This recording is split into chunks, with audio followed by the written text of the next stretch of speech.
Friends, we have discussed about last motion last study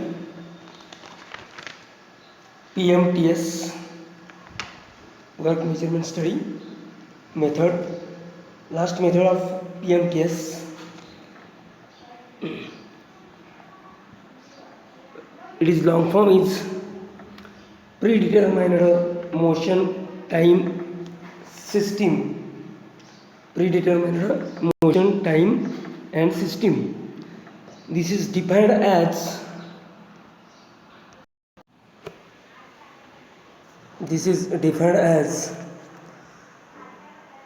work measurement technique whereby times established for basic human motions are used to build up the time for a job at a defined level of performance. आता बघा, ही एक work measurement technique आहे. जसं आपण synthesis फॉर्ममध्ये आपण method बघितली, method of synthesis form standard data. Okay, previous data आपण कलेक्ट केला आणि त्या थ्रू आपण त्याचं टाईम शेड्युलिंग केलं किंवा प्लॅनिंग केलं किंवा टाईम स्टडी केला. एखाद्या एलिमेंटसाठी किंवा एखाद्या मोशनसाठी किती वेळ लागणार ते बघितलं आपण. याच्यामध्ये सुद्धा सिमिलर तशा प्रकारेच करायचं आहे, पण करायचं याच्यामध्ये आपण ज्यावेळी एखादी मोशन करणार आहे तर त्याचा काय करायचं आहे, फिल्म बनवायची, मूवी फिल्म बनवायची, कॅमेराद्वारे मूवी फिल्म बनवायची आणि त्याचे जे प्रत्येक टास्क आहे त्याचं टाईम रेकॉर्ड करायचं आहे. Okay, PMTS in other words are techniques for synthesizing from the standard time data for basic elementary motion comprising operation. Okay, synthesizing operation times from the standard time data. Okay, म्हणजेच काय, movie film बनवायची आहे त्या टास्कची आणि त्याचा data जो आहे ते रेकॉर्ड ठेवायचा आहे आपण याच्यामध्ये. Some of the commercial PMTS which give time values for fundamental motions and are now used in industry are बऱ्याचशा सिस्टीम्स आहेत त्याच्यामध्ये प्रीडिटर्मिन्ड मोशन टाईम इंडस्ट्रीमध्ये. तशाच सेम तशा प्रकारच्या method time measurement MTM, work factor, dimensional motion times, basic motion times, motion time analysis.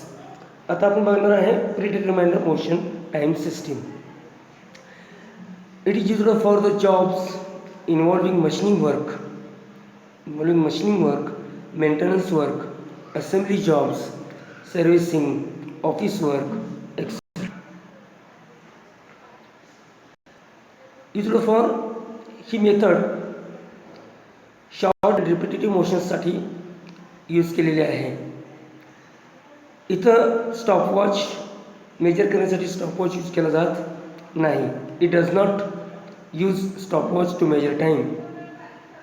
It is assumed that all manual tasks in industries are made up of certain basic human movements common to almost all jobs.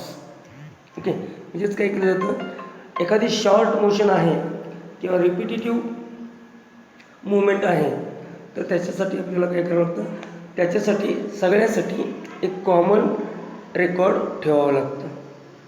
Common basic human मुवमेंटचं record, time record आपण याच्यामध्ये करतो. The procedure of PMTS, select large number of works doing varieties of task. Large number of works doing varieties of task म्हणजे varieties, टास्कची variety आहे. Record the task on a movie film. Record the task on movie film. जी task आहे ती record करायची, movie फिल्मद्वारे record करायची आहे.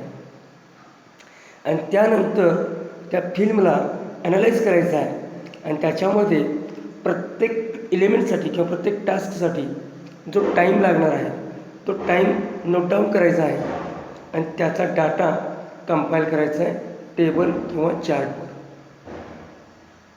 त्याचा डाटा काय करायचा आहे, कंपाईल करायचा आहे. Normal time for any new task can be determined by breaking the task into its basic movements. Basic movements ज्या आहेत त्यासुद्धा त्याच्यामध्ये ॲड करायच्या आहेत. Note the time for each motion from the table and add the time values for all the basic motions involved in the task. Add proper allowances to the basic time to arrive at the standard time. Proper allowances add करायचे आहेत basic टाईम्समध्ये आणि त्याच्यातून काय करायचं आहे, standard time gate करायचा आहे. Okay. आता याचे advantages of EMTS. It eliminates inaccuracies associated with time study. Inaccuracy जे आहेत ते आपण इलिमिनेट करतो आहे. Time standard for a task can be arrived at without going to the place of work. आपण जिथं वर्क चालतं आहे तिथं न जाता आपण काय करू शकतो आहे, त्या टास्कसाठी लागणारा टाईम काढू शकतो आहे. ओके. कारण मूवी फिल्म आपण बनवणार आहे त्या टास्कची आणि तीच टास्क नेहमी रिपिटेटिव्ह येणार आहे. त्यामुळे आपल्याला तिकडे जाणे, त्या प्लेसवर जाऊन स्टॉपवॉच घेऊन किंवा हे जाऊन त्याचा टाईम मेजर करायची काही गरज नाही आहे. It is more reliable and accurate as compared to stopwatch time study. It is more reliable and accurate as compared to stopwatch time study. Okay, this is the PMTS method. Method time measurement, MTM. It is the one of the system of predetermined time study. Predetermined म्हणजे काय, एखादं operation, एखादं task करण्यापूर्वी आपण त्याचा study केलेला आहे, त्याचा एक रेकॉर्ड ठेवलेला आहे. ते रेकॉर्ड कंपाईल करून एका चार्टवर किंवा एका फॉर्ममध्ये आपण कंपाईल केलेलं आहे आणि तेच रेकॉर्ड आपण फॉलो करणार आहे त्या टास्कसाठी. Okay. That is a predetermined time study. MTM unit is TMU, time measurement unit. 1 TMU is equal to 36 millisecond. 1 TMU is equal to 36 millisecond. So 1 hour is equal to 1 lakh TMU. 1 lakh TMU. So 1 TMU is equal to 0.036 second. TMU हे unit कशाचं आहे, MTM, method time measurement. TMU म्हणजे काय, time measurement unit. 1 TMU बरोबर 36 millisecond आणि 1 TMU बरोबर 0.036 second. Okay. ही झाली EMTS method, म्हणजेच काय, predetermined study before working task or operation. त्याचा स्टडी केलेला आहे मूवी फिल्म थ्रू. ओके. आणि त्याचाच रेकॉर्ड आपण कंपाईल केलेला आहे फॉर्मवर किंवा शीटवर आणि तेच पुढं काय करणार आहे, इम्प्लिमेंट करणार आहे किंवा फॉलो करणार आहे. Okay.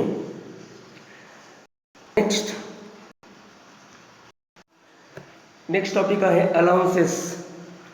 Allowances is very important in time study. Allowances in time study can be defined as the extra time figures which are not to be added to the basic time of an operation to account for personal desires, delays, fatigue of operators, any special situation, and the policies of the firm or organization. Standard time of the job is obtained by adding various allowances to the basic or normal time of the job. तर याच्यामध्ये allowances add करावे लागतात. कारण का, work करणारा, operation करणारा कोण आहे, वर्कर आहे, ह्युमन आहे. कोण आहे, ह्युमन आहे. सो त्याच्या पर्सनल नीड्स असतील, त्याला डिले झाला, थकवा आला किंवा एनी स्पेशल सिच्युएशन, त्यामध्ये काय होऊ शकतो, टाईम लॉस होऊ शकतो किंवा टाईम वेस्ट होऊ शकतो. सो ते अलाउन्सेस बेसिक टाईममध्ये ॲड करावे लागतात. Means काय work content is equal to basic time plus relaxation allowance plus any allowance or for additional work. Relaxation allowance किंवा ॲडिशनल वर्कसाठी दिलेला allowance. The allowance depend on factors related to individual worker, related to nature of the work itself. Nature of the work, काय nature आहे वर्कचं, आणि related to environment, म्हणजे तिथे environment कसं आहे, वर्किंग कंडिशन कशी आहे, त्यावर डिपेंड आहे अलाउन्स. तर वेगवेगळे अलाउन्सेस आहेत बघा. The allowances may be classified as relaxation allowance. त्याच्यामध्ये टाईप्स आहेत बघा. Personal need allowances, fatigue allowances, basic fatigue allowances, variable fatigue allowances. Second allowance contingency allowances. Third special allowances. Fourth interference allowances. Fifth process allowances. Okay, याच्यामध्ये आपल्याला आहेत 4 allowances. Relaxation allowance, contingency allowance, policy allowance means process allowance, and special allowance. First one is the relaxation allowance. Relaxation allowance are added so as to allow the worker or operator to recover from fatigue. म्हणजेच काय, एखाद्या वर्करला थकवा आला तर त्याला recover होण्यासाठी त्या थकव्यातून आणि पुढे काम व्यवस्थित होण्यासाठी त्याला रिलॅक्सेशन अलाउन्स दिला गेला जातो. फटीग म्हणजेच काय, fatigue can be defined as mental or physical weariness existing in a person which adversely affects his efficiency in working. Now this fatigue can be licensed to come extent by some rest breaks during which the body part gets relaxed and recovers from exertion. It can also be licensed by lowering down the rate of working. मग त्याचा rate of working rate जो आहे तो कमी झालेला असतो थकवा आल्यामुळं, तो वाढवण्यासाठी किंवा त्याला रेस्ट मिळण्यासाठी, during which the body part gets relaxed and recovers from exertion.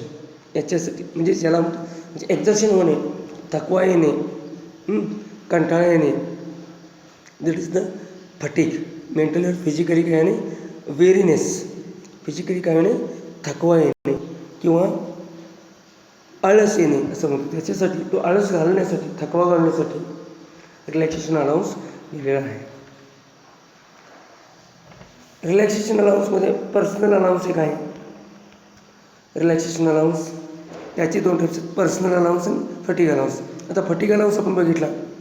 आता personal allowance means personal needs like that drinking water, visiting toilets, trip to dressing rooms, smoking, tea breaks, etc.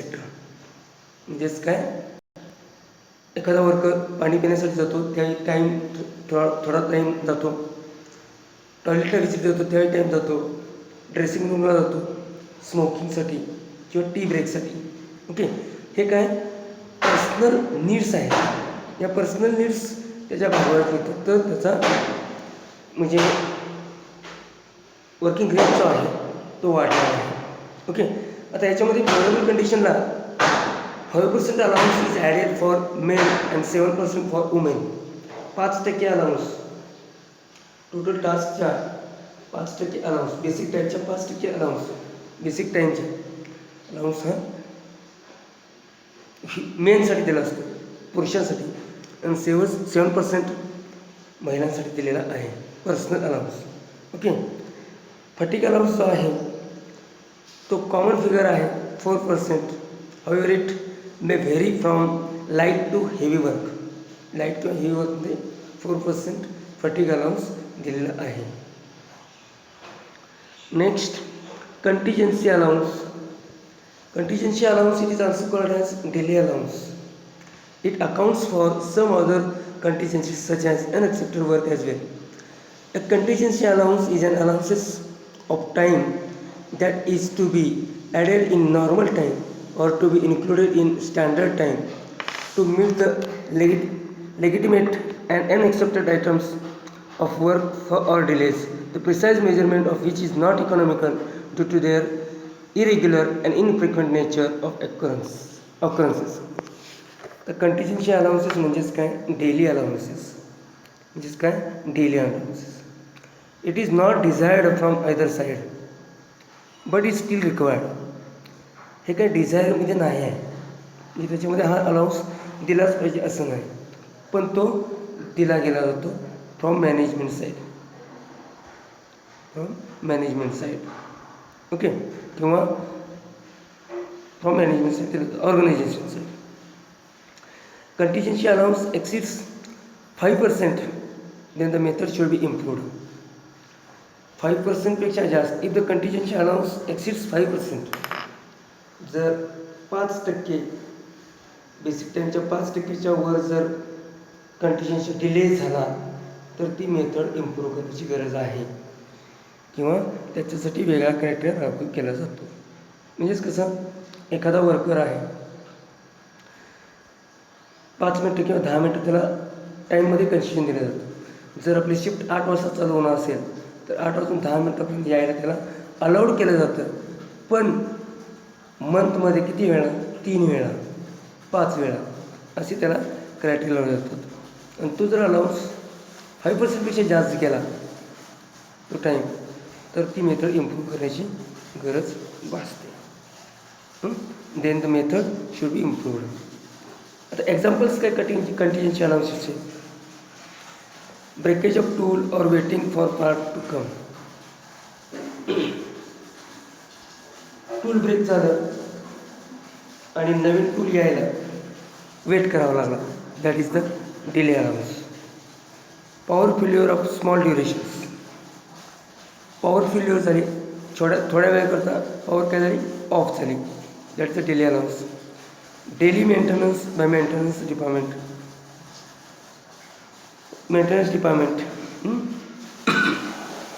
Daily maintenance यायला लागला आणि तो repair करावा लागला. Interruptions from the foreman time study analyst, म्हणजेच काय, व्यत्यय टाईम स्टडी अनालिसिस करताना, टाईम स्टडी करताना किंवा टाईम अनालिसिस करताना काही व्यत्ययामुळं ऑप्टिंग स्पेशल इन्स्पेक्शन डिव्हायसेस, एखाद्या स्पेशल डिव्हाइसकडून आपण इन्स्पेक्शन करत असू तर that is the delay allowance. Other and special allowances, there some other and special allowances which are to be added for certain conditions. Special allowance हे special कंडिशनसाठी, म्हणजे एका स्पेशल सिच्युएशनसाठी दिले गेलेले आहेत. म्हणजेच काय, this includes the following: startup, shutdown and tooling. म्हणजेच काय, मशीन स्टार्ट करताना given period these allowances compensate for the time lost during cleaning and tooling periods and the shutdown at the end of the work period. आता cleaning करताना work संपलेलं आहे आणि आपल्याला clean करायचं आहे, तर ओके,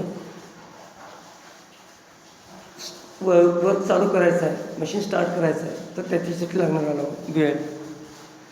शटडाऊन करायचं आहे, end of the work shutdown करायचं आहे, त्यासाठी लागणारा वेळ, म्हणजे ते अलाउन्सेसमध्ये घेतले special allowances.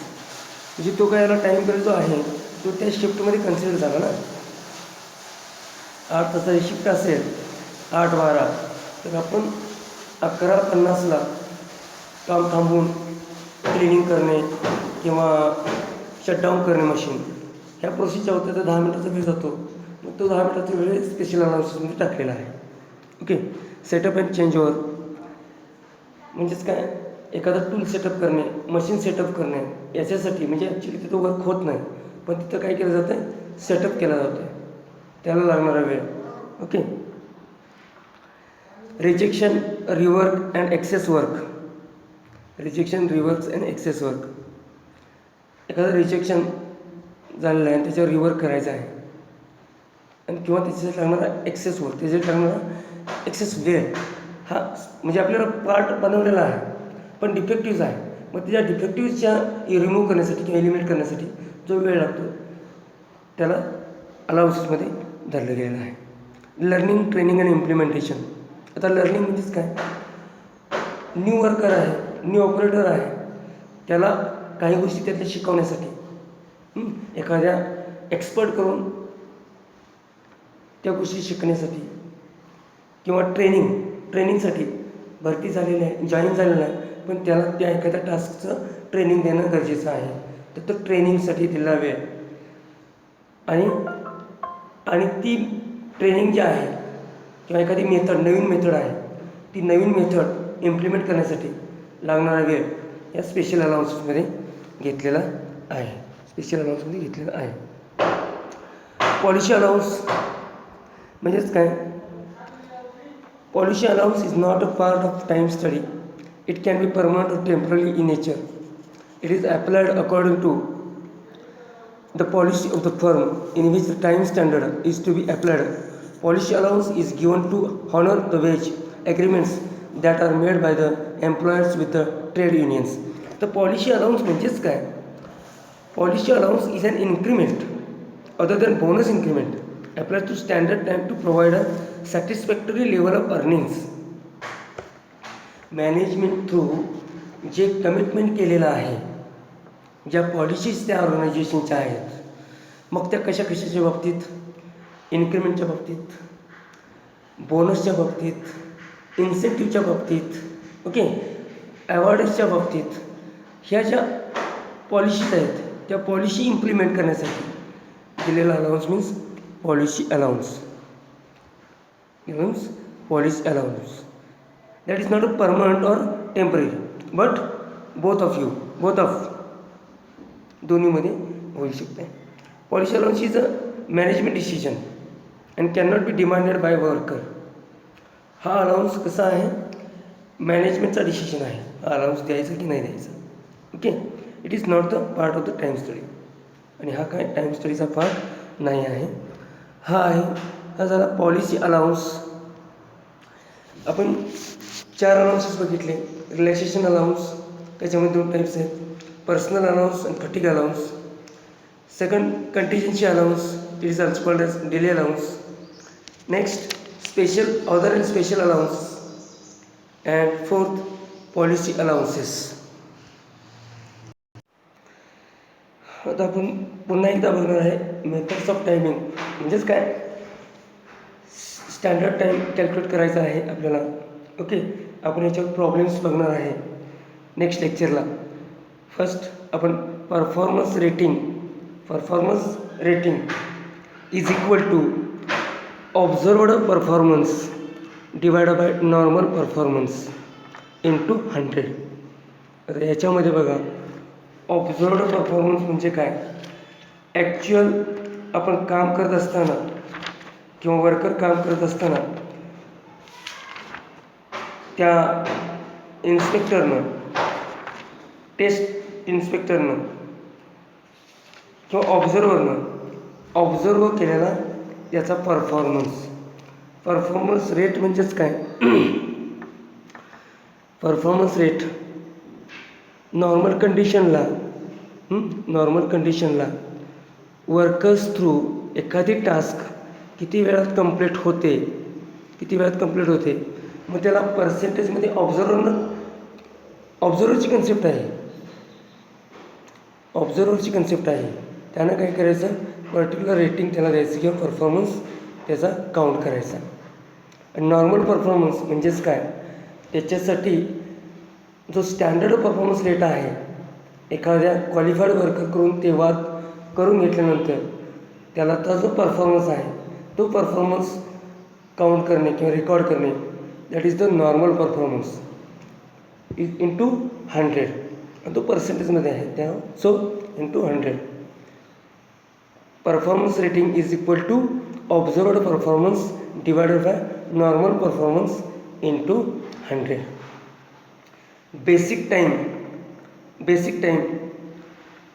it is normal time. Basic time is equal to observed time into observed rating divided by standard rating. Divided by standard rating. आता काय करायचं आहे मग? नेक्स्ट बेसिक टाईम आपल्याला मिळाला. स्टँडर्ड टाईम आपल्याला फाइंड आउट करायचा आहे. Standard time is equal to basic time plus allowances. Basic time plus allowances.